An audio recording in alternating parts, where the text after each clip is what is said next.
Welcome back. Today we are talking with Ratna Pawan. Ratna, we had some great segments there talking about operational resilience, and now we're going to change gears a little bit, and we're going to talk about the Business Continuity Institute's Women in Resilience. Now, you're a big part of that.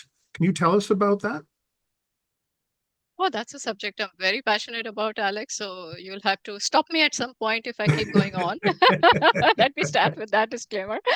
Okay, so basically, the Women in Resilience is a special interest group and an initiative by the Business Continuity Institute, basically to attract more women into the industry and support and champion those working in the field to become leaders and professionals to advance their careers and their careers not only in business continuity but in a wider segment, including and not limited to risk management, emergency management, crisis management, disaster recovery, risk, and so on and so forth, right? So it's not just limited to business continuity. It was formed in response to requests from the BCI membership 5 years back. And I'm fortunate to kind of be associated with it more or less from somewhere out there in the beginning. Also, while we are on this subject, I had mentioned earlier in my introduction that I had set up this little bit of a group in India, which is today almost 250 members strong. It's a far more informal group out there of women professionals who kind of, operate together. We kind of do a lot of meetups and catch ups and so on and so forth to kind of share ideas, kind of exchange mentorships, find and look for job opportunities and share those within the group so that women can really kind of benefit from it. So, what kind of initiatives does the Women in Resilience Special Interest Group do? Okay, so basically there are a lot of initiatives and we are conscious that this is a global group, so we kind of ensure that our initiatives kind of reach the target segment and help our target segment and is relevant across the time zones that we operate in, the profiles, industry segments, and so on. The ultimate attempt and message out there is it is by women, and it's not just done by, so I lead the team, but we have a fantastic set of management members of the team who are so passionate along with me on this subject. But it is not just the 6 7 of us who do everything, right? It is women out there, women professionals out there who come across, who are willing to share their stories through blogs, articles, webinars, coffee meets and greets, and so on and so forth, that we kind of get engaged in. And we are a very, very active group. You will see us, you'll see some event from us almost every month, whether it's a physical event, whether it's a virtual event, whether it's an article or a white paper out there almost every month, because there are so many of us across the world who feel so passionately about the cause. Alex, I firmly believe that as women, we are 50% of the world population. And unless women contribute to Mhm. 50% of it all in the professional and otherwise economic front as well, as a world, we will suffer. And there's so many of us who share that purpose that it is not difficult for us at all to kind of run with these initiatives. And that is a brilliant thing. I do. I see the notices about certain webinars and things that are going on. So I keep Yes. my eye on what's happening as they come from the BCI, and I know there's lots of things that have happened. What are some of the recent successes of the team?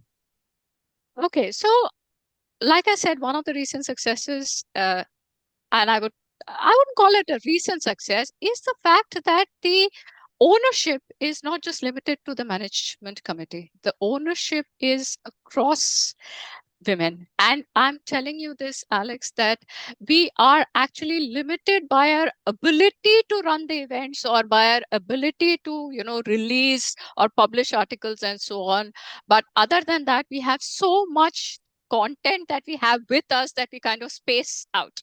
Right. So that, according to me, is a success, that everybody wants to share their story because they realize that their stories, if it inspires even one woman out there in the world, it's a success for us. Hmm. So every time we have been able to provide a mentor to somebody who has come and saw to a newcomer in the industry, right? I think that's a success. Every time we have managed to kind of publish jobs that are available out there, and there are certain roles that seek diversity, right? A diverse set of candidates, and somebody who we have managed to kind of share it with, and who has applied and got the role, that is a success for us. Every time we have had a event where we have had very inspiring stories being told in a physical event or in a virtual event, and we have received a lot of positive feedback saying, we heard her and her story was so inspiring. I'm going through something so difficult in my life today,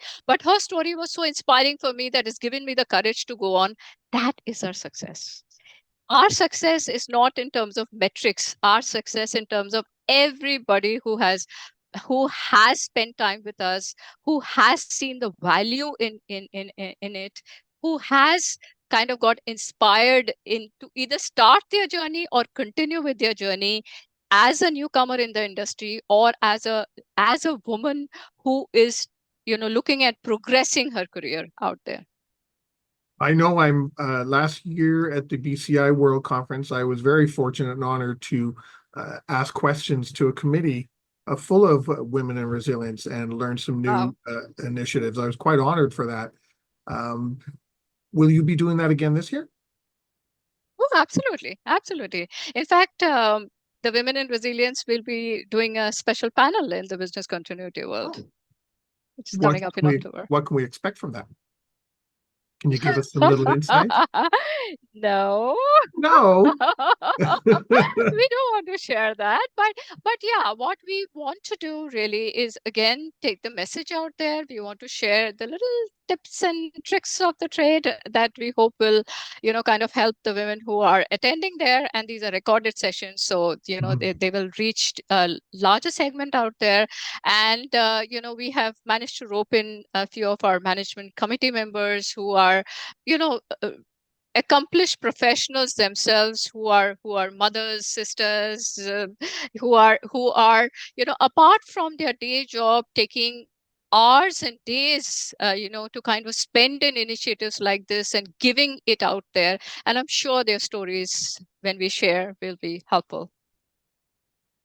To take a serious note for a moment, you mentioned a lot of great successes, and you've got so much content still yet to come and for us to see and participate in. What are some of the challenges that still exist, even with all these successes? What are some of the challenges that are still out there that you're facing? So very interestingly, Alex, I saw this very recent the Olympics is happening in Paris right now, and I saw this very recent infographic on it to say that for the first time this year, the women athletes matched the number of men athletes. And I say this in a positive metric. So it was as a woman, it was so good to even see that and read that. I wish I could say that it's a similar story across organizations, Mm, but it's not. Okay, there's still a long way to go for women in terms of actual percentage. At least when you reach your mid and higher levels of your grades within an organization, we all start off probably similar when we start our journeys. But somewhere I think women, because of a lot of conflicting requirements in their life, somewhere have to give it all up or have to settle for less in life, which is why mid level onwards to senior level of management within any firms, you will see much lower percentage of women. Of course, there are a lot of inspiring stories there as well. I'm clearly talking just percentages here. That's where Mm. you start seeing the numbers falter, and that is what I think we all need to try to work towards. And again, it's not easy. We women have to kind of manage a lot of biases, a lot of issues, a lot of responsibilities, and so on and so forth. But I'm sure, with all of us getting together, men, women, families, leadership within organizations, and there's a lot which is out there. Again, very positive stuff is out there. People realize that there is a lot of space there, not only for women, but overall inclusivity. And there is a lot that's happening there. Very positive steps. We still have some way to go. It's a journey, but Mm. at least we are in the right path in that journey. You mentioned bringing different groups together, and you mentioned men specifically. So, how can men help support women in resilience or women overall?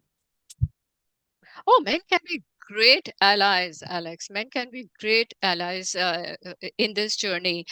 So let me share a quick statistic here. A study by McKinsey projects that for a full potential scenario in which women participate in the economy within the world, there is a $28 trillion worth of addition to the economy that is possible. Okay, so there is clearly merit in women really going out there and contributing to the economy. Again, how can men contribute?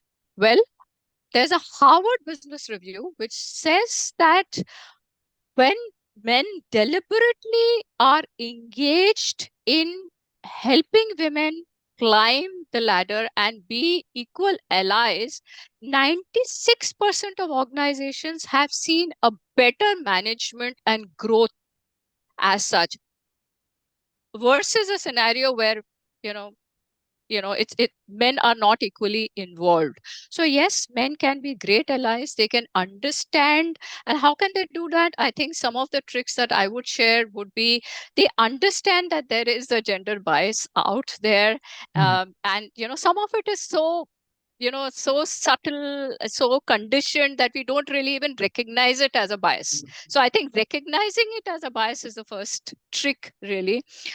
Support in the fair and non-gender bias growth. As a woman, Alex, it hurts me to say that, give women more attention. I'm not saying give women more attention. Give women equal attention that you would give a man. That's Mm. all I think I would say.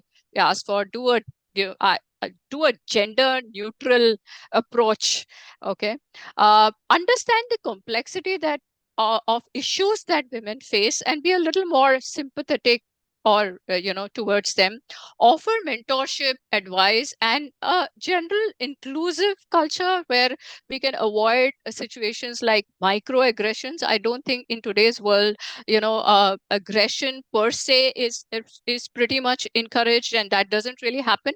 But little bits of microaggression still happen because it's again a conditioning field. uh, Finally, I would say advocate for women, for colleagues, for team members, for so on. When you see wrong, speak up, support the women. That's all I would like to kind of say here. Well, we're nearing the end of our segment. We just have a couple of minutes Okay. left. Do you have any final thoughts you'd like to share on women and resilience? And if anyone wants more information, how can they get that information? Well, lovely. So, yes, let me start with the second part of it.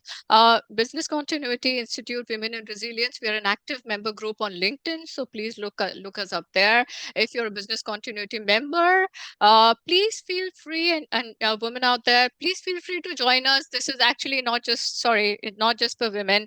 Men are most welcome to join because, like I said, it's an inclusive group. Men either contribute as allies or as partners, so feel free to join the group overall as such. Secondly, the second part of it is I as you by now know, I feel very strongly on the subject. So I would feel that every woman out there and every man out there, if you can contribute to whatever capacity is possible within your organization and in your home in supporting women and overall, kind of um, overall inclusivity, I would say we would reach our success much faster. And then Right. it's a journey. I'm not saying that there is no support out there. We wouldn't be talking here. We wouldn't have reached where we are as women if we didn't get the support. It's just that there's so much more out there that we need to reach. So there's so much more everybody needs to do. And I think that's the perfect spot to end today's show. Ratna, it's been great chatting with you about operational resilience and the women in resilience. And I'm looking forward to seeing, because you won't give anything away, hearing and seeing you in London at the BCI conference later this year and finding out what you have to share. So thank you so much. And again, my apologies for taking so long for us to get you on the show. Oh, absolutely not. And I enjoyed this conversation. And thank you so much. It's been a privilege. My pleasure. And everyone watching and listening, stay prepared, everybody. If you liked that video, thumbs up. If you didn't like that video, thumbs down. But leave me a message and let me know your thoughts. Of course, don't forget to subscribe. And in the meantime, stay prepared, everybody.